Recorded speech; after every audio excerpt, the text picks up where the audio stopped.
आङो बयनिसिमबो गावनि गोसो गोरबोनिफ्राय खुलुमनायखौ जासिहरग्रो।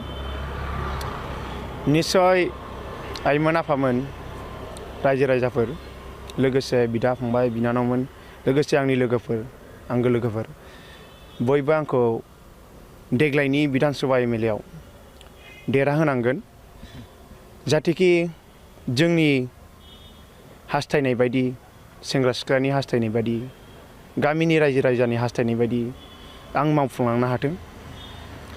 आं नुनो मोनदों जे बिदेशआव थाङै थाङै सेंग्रा सिख्लाफ्रा मावै मावै जानांदों। गावबा कलेजखौ फरायजोबनो मोनाबासिनो बिदेशआव थाङै थाङै खामानि मावनानै जानांदों। थाखा गैयिनि रांनि आंखालावनो जोङो बिदेशआव बयबो सेंग्रा सिख्लाफ्रा मावनानै जानांगौ जायो। बिनिखायनो आङो बुङो बिदेशआव मावना जाहैयाबासिनो गामियाव मावना जानो हानायनि आं सुबिदाखौ होगोन आं देरहायोबा। आं रायजो राजाखौ बिमा आरो बिफामोनखौ खावलायनाय जायो।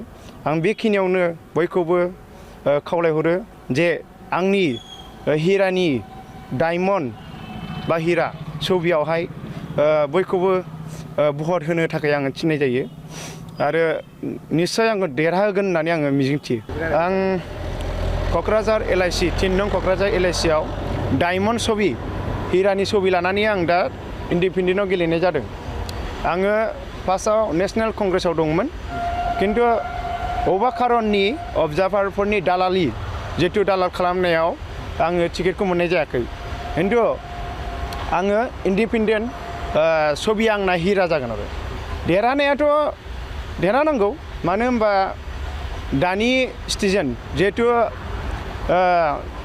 सेंग्रा सिख्लाफोर बिदेशआव थाङै थाङै खामानि मावनानै बिराद माने सोरजोंबा बुजालाबायदों, सोरजोंबा थगाय थसि फैसा लाजाफिनदों, सोरजोंबा लेंहर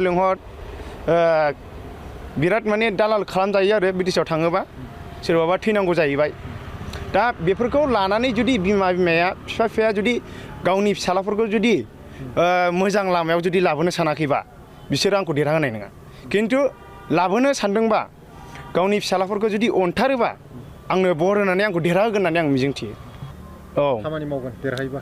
औ आं जुदि आं देरहायोबा जोंनि बिटिसि एरियायावल' नङा आं स्टेटखौनो कभार खालामगोन।